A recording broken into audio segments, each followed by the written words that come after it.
भगवान श्री कृष्ण और अर्जुन के बीच संवाद हो रहा था। तब अर्जुन ने भगवान श्री कृष्ण से पूछा कि माधव, जो लोग ज्यादा पूजा पाठ करते हैं वह ज्यादातर दुख और परेशान रहते हैं, इसके पीछे क्या कारण है? जबकि जो लोग भगवान का नाम भी नहीं लेते, भगवान का स्मरण बिल्कुल भी नहीं करते और हमेशा गलत कार्य में लिप्त रहते हैं, उन लोगों को मैं सुखी देखता हूँ। इसके पीछे का रहस्य मुझे समझाने का प्रयास करें। तब भगवान श्री कृष्ण ने एक छोटी सी कहानी के माध्यम से अर्जुन को इसका उत्तर दिया। आइए जानते हैं उस छोटी सी कहानी के बारे में। एक गुरु के दो शिष्य थे। दोनों ही पढ़े लिखे विद्वान थे। दोनों में फर्क सिर्फ इतना था कि एक भगवान को मानने वाला था और दूसरा भगवान को ना मानने वाला नास्तिक था।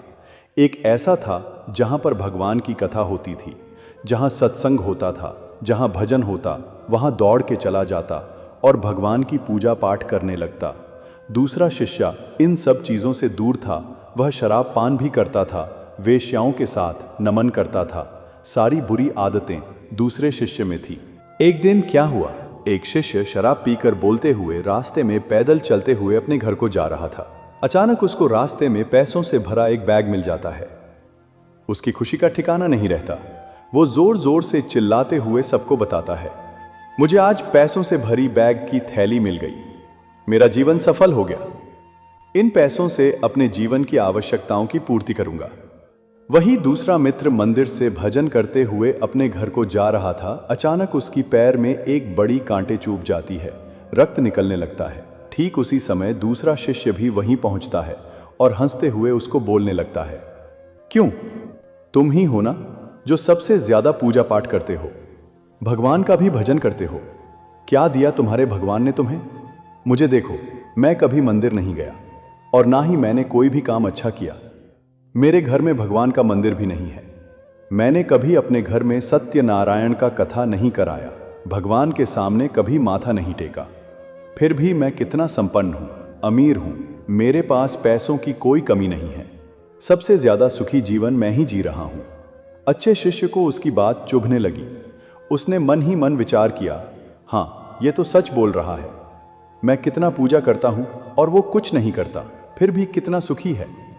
इतना सोचते हुए वो अपने गुरु के पास चला जाता है और यही प्रश्न गुरु से करता है। गुरुजी मुस्कुराते हुए बोले, भगवान जो करते हैं अच्छे के लिए ही करते हैं। जिसकी जैसी योग्यता होती है उसको उसी के अनुसार फल देते हैं। अब तुम्हारे प्रश्नों का उत्तर तुम जानते हो। भगवान ने तुम्हारे पैर में ही क्यों छू भाई काटे और उसको पैसों से भरी हुई बैग क्यों मिली? सुनो, तुमने पिछले जन्म में बहुत पाप किया था, इसलिए तुम्हारी आज मौत होने वाली थी। तुम बच गए क्योंकि तुम मंदिर गए थे, तुमने भगवान की पूजा की थी। यही एक कारण है कि तुम्हारी मौत न होकर सिर्फ एक ही काट चुभा। अब तुम्हारे मित्र की बात करते हैं। पूर्व जन्म में वो एक संत महापुरुष था, इसलिए उसकी 8 किस्मत बदलने वाली थी। करोड़ों की संपत्ति का मालिक बनने वाला था, मगर इस जन्म में उसने कोई भी अच्छा काम नहीं किया, इसलिए पूर्व जन्म के फल के अनुसार उसको थोड़ पैसे ही मिले, जबकि वो अरबों की संपत्ति का मालिक बनने वाला था। भगवान को दोष देना छोड़ दो, अपने वर्तमान के समय का सदुपयोग करो, भविष्य अपने आप सुधर जाएगा। इस प्रकार उसकी आंखें खुल गईं और वो फिर से अपने पूजा पाठ में लग गया। जब हम प्रार्थना करते हैं तो ईश्वर हमारे कहने से ज़्यादा सुनता है। जितना हम पूछते हैं उससे ज़्यादा जवाब देता है। जितना हम कल्पना करते हैं उससे ज़्यादा अपने समय में और अपने तरीके से देता है। समय का चक्र बहुत तेज़ चलता है, इसलिए ना तो बल का अहंकार करें, ना ही अपने धन का। जीवन में वाणी को संयम ही रखना अनिवार्य है, क्योंकि वाणी से दिए हुए घाव कभी भरे नहीं जा सकते। जीवन में कभी मौका मिले तो किसी के लिए सारथी बनना, स्वार्थी नहीं। जैसे पानी को अगर दूध में मिलाया जाए तो वो दूध की तरह हो जाता है, यदि वही पानी अगर कीचड़ में मिलाया जाए तो कीचड़ बन जाएगा। हमेशा वो काम करें जो सही है, वो ना करें जो आसान है। करीबी और गरीबी का सिखाया हुआ सबक इंसान को अंदर से बदलने पर मजबूर कर देता है।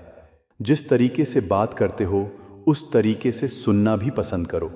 ईश्वर को अपना सबसे करीबी दोस्त बना लो, क्योंकि परमात्मा ही एक ऐसा है जो तब तक साथ देते हैं जब सारी दुनिया हमारा साथ छोड़ देती है। ऐसे लोगों से दोस्ती बनाए रखिए जो आपको बेहतर बनाने के लिए प्रेरित करता हो, जो आपको अपनी जवाबदारी माने और आपका ख्याल रखें, जो आपको अपना समझे और अपना घर जैसा महसूस कराए, जो आपकी सहायता करें और आपको समझ